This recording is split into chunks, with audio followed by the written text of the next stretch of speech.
नमस्कार मित्रों, स्वागत है आपका अपने YouTube channel Rajasthan GK by SG sir पर। तो मित्रों, आज हम अध्ययन करने वाले हैं संवैधानिक जो महत्वपूर्ण शब्दावलियां हैं संविधान की, उन शब्दों का जो व्याख्या है, क्या क्या उन शब्दों का अर्थ निकलता है, उन शब्दों का हम अध्ययन करेंगे।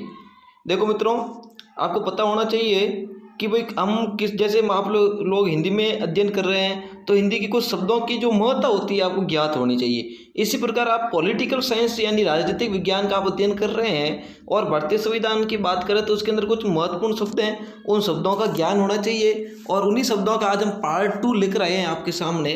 तो एक एक शब्दों को ध्यान से पढ़िए और एक एक उनकी व्याख्या को ध्यान से सुनिए। तो आज का पहला शब्द है अविश्वास प्रस्ताव। अब आपने सुना होगा अविश्वास प्रस्ताव क्या है। तो मित्रों, अविश्वास प्रस्ताव क्या है उनके बारे में देखो, हम बात करते हैं अविश्वास प्रस्ताव की। तो अविश्वास प्रस्ताव जो है ये अविश्वास का प्रस्ताव है, यानी वैकल्पिक रूप से अविश्वास, निंदा प्रस्ताव, अविश्वास प्रस्ताव या विश्वास प्रस्ताव पर मतदान एक संसदीय प्रस्ताव है और जिसे पारंपरिक रूप से विपक्ष द्वारा संसद में एक सरकार को हराने या कमजोर करने की उम्मीद से रखा जाता है। यह दुर्बल उदाहरण के रूप में यह एक तत्कालीन समर्थन द्वारा पेश किया जाता है जिसे सरकार में विश्वास नहीं होता है। वह यह प्रस्ताव नए संसदीय जो मतदान और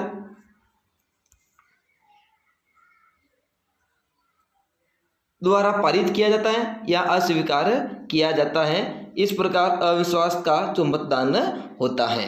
देखो मित्रों, एक बार पुनः समझना अविश्वास प्रस्ताव क्या है।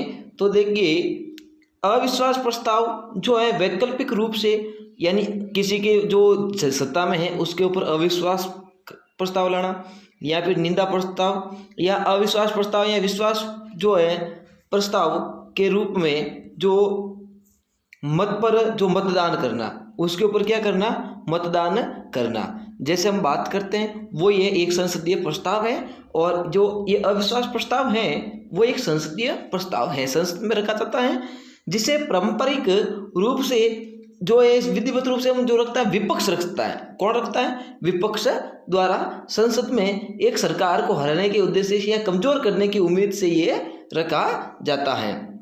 यहाँ दुर्बल उदाहरण के रूप में यह एक तत्कालिक समर्थन द्वारा पेश किया जाता है जिसे सरकार में विश्वास नहीं होता है और जो विपक्ष होता है उसको सरकार में विश्वास नहीं होता है। यह प्रस्ताव नए संसदीय मतदान द्वारा पारित किया जाता है और जो नए संसदीय मतदान होता है उनके द्वारा पारित किया जाता है या अस्वीकार भी किया जा सकता है। यह था अविश्वास प्रस्ताव। आगे हम बात करते हैं मित्रों अधिनियम। तो देखो मित्रों, अधिनियम शुरू करने से पहले यदि आपने हमारी YouTube channel Rajasthan GK by SG sir को सब्सक्राइब नहीं किया है तो एक बार सब्सक्राइब जरूर कर लें ताकि हर वीडियो की नोटिफिकेशन आपको मिलती रहे।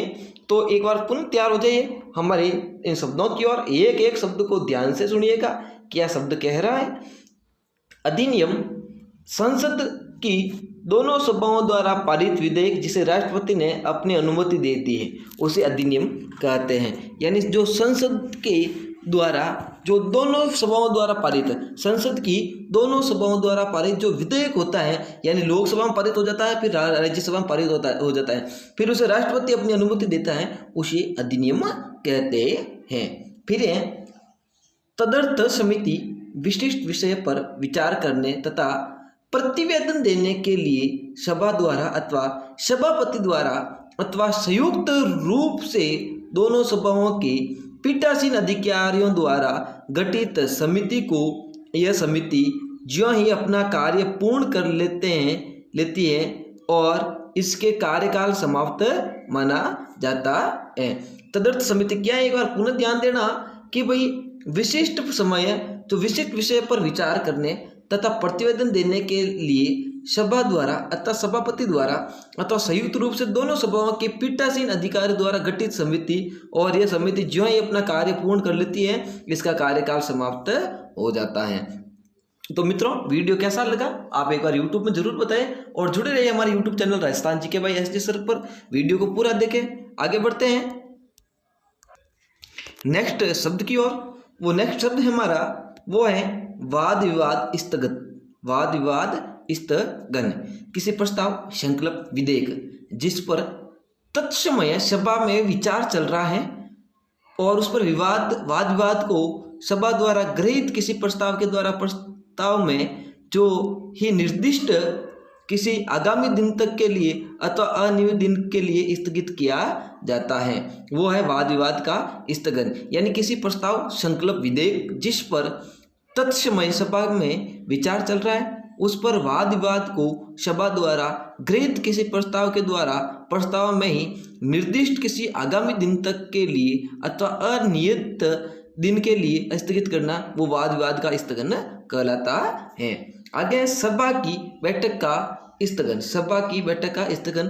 तो स्थगन होने पर सभा की बैठक समाप्त हो जाती है और सभा अगली बैठक के लिए नियत समय पर पुनः समावेश होती है। तो आगे बढ़ते हैं नेक्स्ट शब्दों की ओर।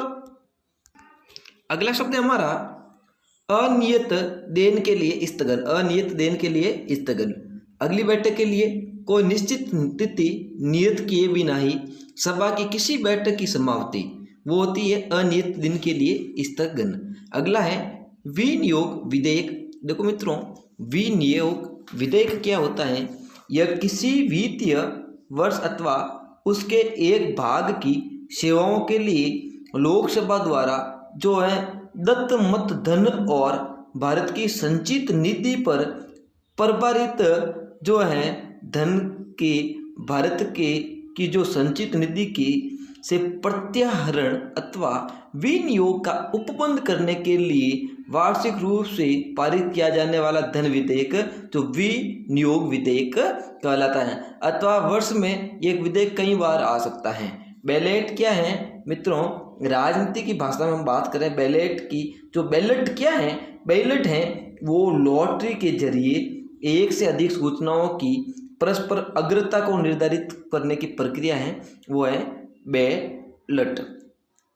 विधेयक यह उचित रूप से रखे गए विधेयक प्रस्ताव द्वारा प्रारूप है जो संसद की दोनों सभाओं द्वारा पारित किए जाने और राष्ट्रपति द्वारा अनुमति दिए जाने पर अधिनियम बन जाता है।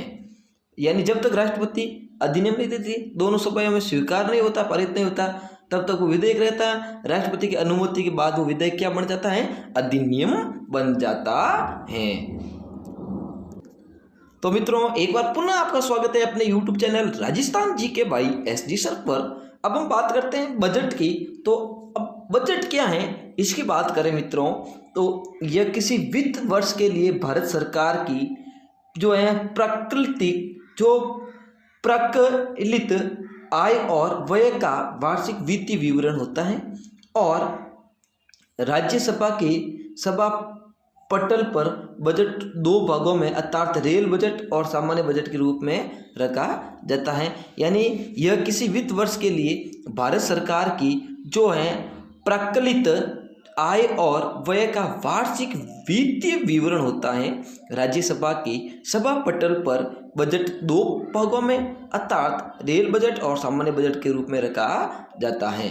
फिर अगला है संसदीय समाचार। तो मित्रों संसदीय समाचार क्या है? तो देखिए संसदीय समाचार से जो राज्यसभा का संसदीय समाचार अभिप्रेत है ये दो भागों में प्रकाशित होता है। भाग एक में सभा की प्रत्येक बैठक की कार्रवाई का संक्षिप्त विवरण सम्मिलित होता है और भाग दो में सभा या समितियों के कार्य के संबंध में या सशक्त किसी मामले या किसी भी अन्य मामले जो सभापति के विचारों में इसे सम्मिलित किया जा सकता है और इसके संबंध की जानकारी भी की गई होती है। फिर अगला है बैठकों की सारणी। देखो बैठकों की अस्थायी सारणी राज्यसभा की बैठकों के दिवसों और उन दिवसों पर सभा द्वारा संपन्न किए जाने वाले कार्य के स्वरूप को दर्शाती है। ध्यानाकर्षण क्या है? देखो एक ऐसी ध्यानाकर्षण मित्रों एक ऐसी प्रक्रिया है जिससे सदस्य अविलंबनीय लोक महत्व के मामले पर वित्त मंत्री का ध्यान आकर्षित करता है। मंत्री उस पर संक्षिप्त वक्तव्य देते हैं और इसके उपरांत सदस्य स्पष्टीकरण मांगते हैं। ये होता है ध्यान आकर्षण, जो है मंत्रियों का ध्यान आकर्षित करवाने के लिए प्रस्ताव रखा जाता है। अगला है निर्णायक मत। तो किसी मामले में जो मतों की संख्या समान होने पर सभा में सभापतियां उस हैसियत से कार्य कर रहे सदस्य और समिति के अध्यक्ष या इस हैसियत से कार्य कर रहे सदस्य द्वारा जो है दिया गया मत निर्णायक मत होता है। फिर है crossing the floor. Crossing the floor, इससे सभा में बोल रहे सदस्य और जो सभापीठ के बीच से गुजरना अभिप्रेत है और ये संसदीय शिष्टाचार का उल्लंघन माना जाता है, क्रॉसिंग द फ्लोर। फिर है अनुदान मांग। मंत्रालय विभाग के योजना एवं गैर योजना व्यय को पूरा करने के लिए बजट आवंटन का निर्धारण किया जाना ही जो है अनुदान मांग कहलाता है। तो मित्रों, आज का वीडियो हमारा यही समाप्त होता है। हम जल्द ही लौटेंगे आपके पास, फिर इसी चैप्टर के बारे में हम जो है बात करते रहेंगे, इसी वक्तव्य के बारे में, इसी जो अध्याय के बारे में एक चैप्टर लिख रहेंगे। और तो बने रहिए हमारे यूट्यूब चैनल राजस्थान जी के बाई एस टी सर पर। आपका बहुत बहुत धन्यवाद, आभार।